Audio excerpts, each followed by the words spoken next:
Hello world of YouTube and welcome to another episode of Tier Time, the show where I get niche with it on my couch edition.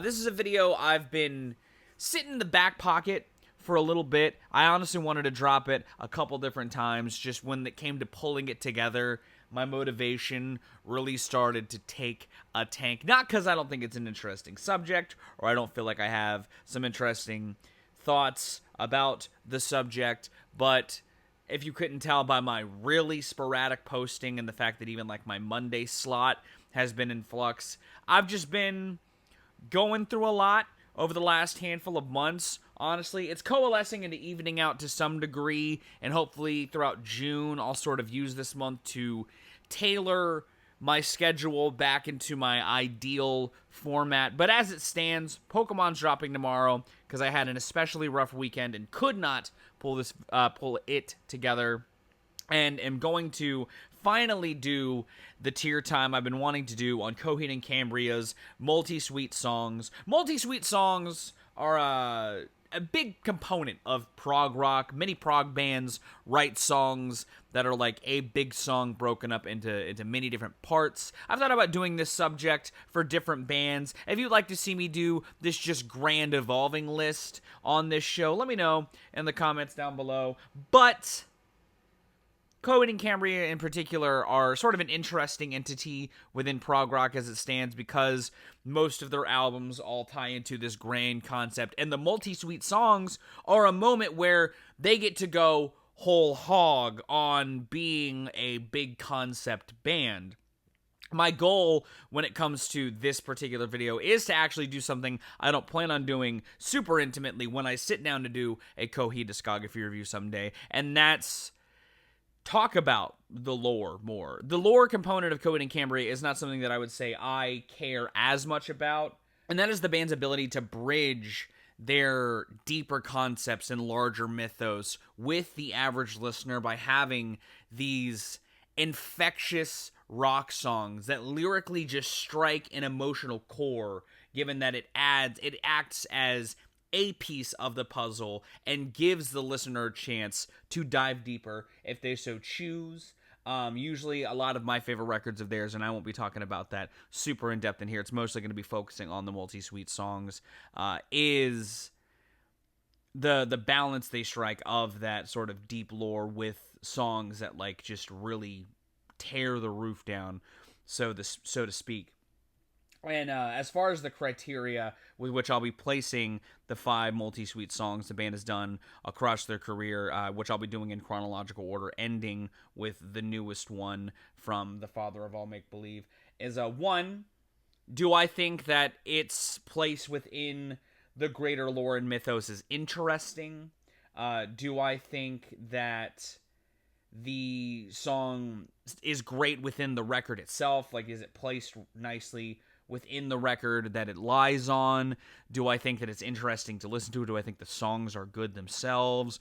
All of those sort of things are going to be criteria with which I will talk about them. I won't be talking about the albums much, again, because I do plan on doing a Coheed discography review at some point. They have a lot of really interesting records, but this will be my chance to really dive deeper into the lore, because it's something I admittedly don't think I'll be doing a tremendous amount when reviewing the band, because again, it's not really what I focus on when I listen to them. I don't really care about Coheed and Cambria and Claudio and fucking the dude from the Aftermath. I don't care about any of those guys. I think it's cool. I think it's a really cool thing. But I mean, especially considering the records that I love from the band in some instances, some of that just doesn't matter, because even the fans, like, they don't like what those records contribute.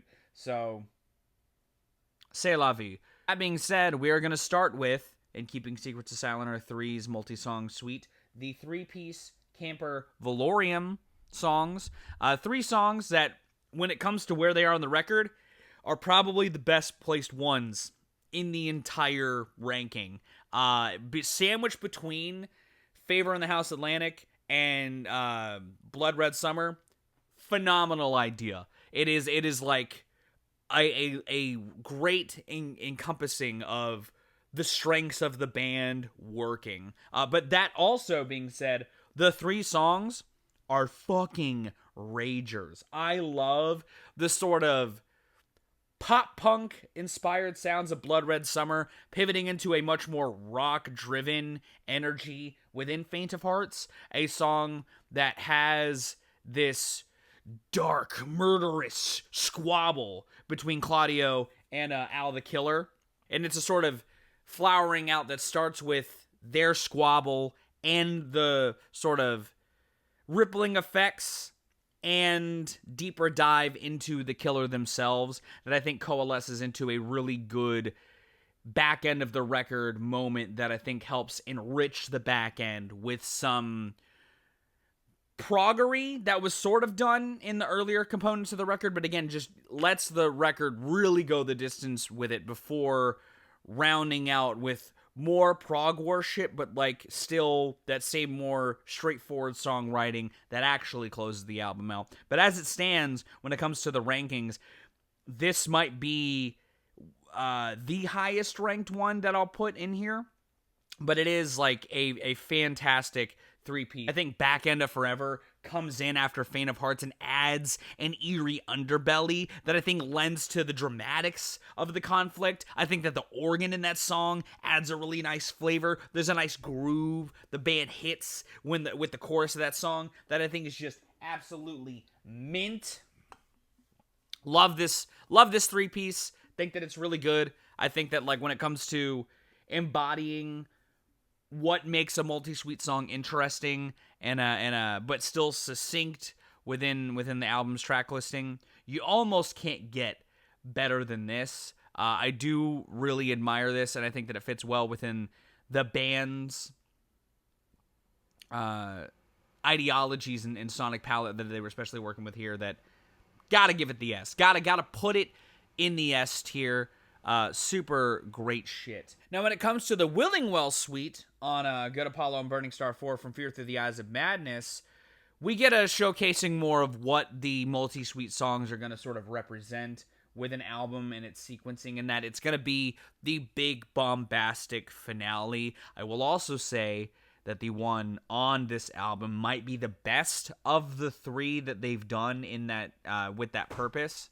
I think that as far as being the climax cliffhanger on this very cerebral, lyrically driven album, it creates this moment where the protagonist sees his own insanity amplified to the nth degree, and I absolutely love that about it. You know, Claudio's journey through the aforementioned Willingwell and seeing the creator's madness before his eyes gives this great contrast to that I think is expertly done. When I was younger, I didn't really care about the mythos of Coheed and Cambria. I thought the Willingwell songs were good, and if I were doing this ranking, I probably would have put it here. But I'm gonna put it here, if only because the songs are really fucking good. But when looking at them as components of this record and duology, it creates a really good bridge from the cerebral moments in a world of war in tandem with one of amplified theatrics. Sure, there's theatricality and grandiosity throughout this record prior to that, but because the album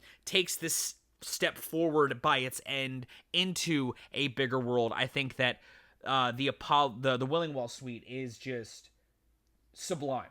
Like, as far as like a narrative piece, as far as like a component of a story, as far as a point for an album to sort of branch out, this is a fantastic way to do it. I think that as far as creating songs that still contain what I like about the band from a songwriting perspective, this might have more of that than even the Camper Valorium suite, honestly. The songs on here are infectious as hell. They're produced with the same largeness that I've liked from the band, especially on their last couple of records, but it just feels so well placed within the record that I gotta put it in the S tier. I really love the Willingwell suite. I think it's a really cool journey that we see Claudio end his cerebral path on, and it opens the album up, or it opens the listener up and gets them excited for the second half of this No World for Tomorrow. So also that I think it's a shame that the untitled multi-song suite on No World for Tomorrow is so fucking bland.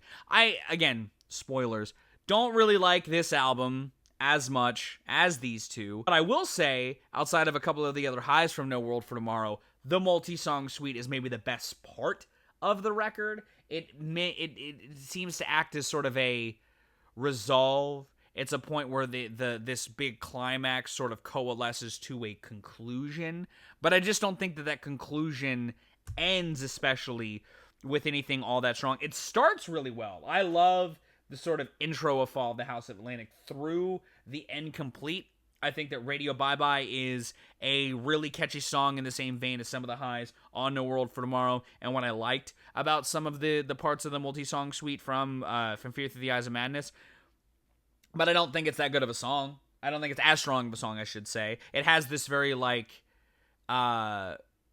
this is it, guys. This is the real climax feel to it that I think the end complete really washes into splendorously. But I think that the Road to the Damned and On the Brink just kind of flounder out when it comes to the actual resolve of the record. I don't think it ends the album as strongly as this one. That in tandem with why I don't necessarily like the Sonics and think that it sort of rounds out to a boring conclusion or a non-enthralling conclusion is why I kind of want to put this in like the C tier. Again, it's not like horrible, not bad. Well-constructed songs, at least the first half is in my opinion, but that second half is where it really loses me. So it kind of lands in the middle, you know what I mean? I don't think the same can be said for the Afterman suite across the duology that album has with the key entry Extraction songs that are all meant to be important figures that serious sort of encounters or feels are important to the key work. It's a point where like the albums themselves already go deeper into being huge lore bombs, but I think that like because the albums themselves don't have this great flow to them, and the fact that these key Extraction songs are just kind of like strewn throughout to sort of embody this A to B feeling that this record's trying to aim for, I don't think it creates a good listen, in my opinion. The more distance I get from the Afterman albums, the less I like them, to be frank. Full disclosure, I've thought about doing a redacted on these albums, and just never have, partially because I think the album is sequenced very purposefully, but I just don't think it's all that interesting, which is something I'll sort of enhance even further when talking about the next one. But I think that, like, the songs themselves are sort of, again, not to talk about the albums in full, embody my feelings on the albums in full, in that they're fine enough, but when talking about the multi-suite songs in particular, the key Extraction tracks in this, they don't feel like they stand out in any sort of engaging way or interesting way, like even the climax of No World for Tomorrow or the two multi-suite songs that I've gassed up in this video already. I think that they have some of the fun, big, rock ideas and operatic feeling that the albums have, but these albums themselves I don't think stand amongst the most interesting in the band's catalog. And again, maybe it's just because I am more of an outsider to the lore and don't care about this sort of like tangential stuff. I feel like this is the same feeling that those who don't like Paranormal Activity, the Marked Ones, feel, and that it's maybe interesting when looking into it, but like if the lore is more interesting than the music itself, doesn't it ultimately feel kind of like a failure? I do enjoy some of the sort of nitty-gritty within the lyrics, and I think that some of the songs like Domino the Destitute and Vic the Butcher do have those moments where those sonics and things that I love from the band from a songwriting perspective do get to shine, but they're still few and far between, comparatively especially to the stuff I've talked about thus far when it comes to what makes these multi-suite songs interesting / stand out amongst others. So I'm going to put this in the D. I don't hate the key Extraction songs necessarily, but when I'm talking about them within the context of purpose, placement, actual vibes and songs, when in a comparative sense, it's definitely going to end up on the lower echelon. I'm sure some Coheed fans that are big lore lovers love the key Extraction stuff. It's just not something that I personally have as much interest in. So, and I think that's made all the more evident considering that the Continuum suite from Father of Make-Believe, I think, is infinitely better than the stuff from this. And it's stuff that feels like it's bringing the listener back to the world within the Afterman albums. But I think bridges the worlds of the Vaxis trilogy thus far into that duology with a lot more excitement and utilizes what this record in particular does when it comes to bridging those worlds of casual to lore fan listener much more expertly than I think this might have been trying to do with its character vignettes. I think that this is a cool use of the multi-suite song, the Afterman vignettes, but I just think that like when using your proggery to really dive deeper, what this does to excite the listener, especially when this comes in after Someone Who Can, to hear the All-Mother welcome you back into this free fall is electrifying. And I think that Welcome to Forever, Mr. Nobody, is just as big and catchy and infectious as some of the other highs in the band's discography that aren't in a multi-suite song.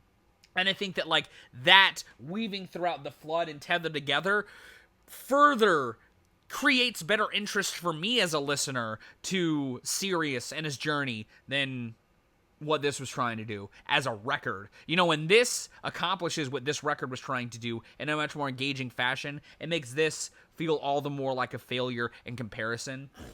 I also think that as far as acting as that same sort of big show-stopping number that the finales on like No World for Tomorrow and Fear for the Eyes of Madness present, this is another great example of it, if not a better one, by at least a margin, if not a margin and a half, than like the big climax of No World for Tomorrow. It creates an interesting bridge that I think embodies the same feeling that the end, the Willingwell does on here. We just don't have the follow-up to this yet to see what bringing Sirius into this world may, you know, present for the listener and for the fan. But I think it at least proposes another really interesting climax that I think more, again, falls in the camp of, like, what this does to, like, bring the listener up. You know, and again, as far as, like, also bridging the themes of, like, this father of all make-believe that have been sort of gone throughout the record as a self. It's a nice sort of, like, coalescing to those ideas and themes into a really great climax. I also think that it's a moment where the production that this record has gets to let that proggery still sound bold as fuck. It's not my favorite. I don't like it as much as these two, but again, I do think it is a step above at least these two by comparison. I'm going to put it in the B tier. Maybe the A tier. Maybe I'll put it in the A tier. I think that it is really, really strong. And I think that maybe it doesn't end as strongly as these, but the journey throughout it and its purpose is much more interesting than these two, and I think comes together much more cohesively than these two. It's just not quite as gold as these. And that is ultimately where I place the Coheed multi-suite songs within a tier list. Do you agree? Do you disagree? Should I do other prog bands? Should I make just a big multi-song suite tier list evolving over time? Let me know all those thoughts in the comments down below, along with your thoughts on Coheed and Cambria. If you like this, give it a like. If you want to see more, consider subscribing. I drop 2 to 4 vids a week depending on what I've got going on.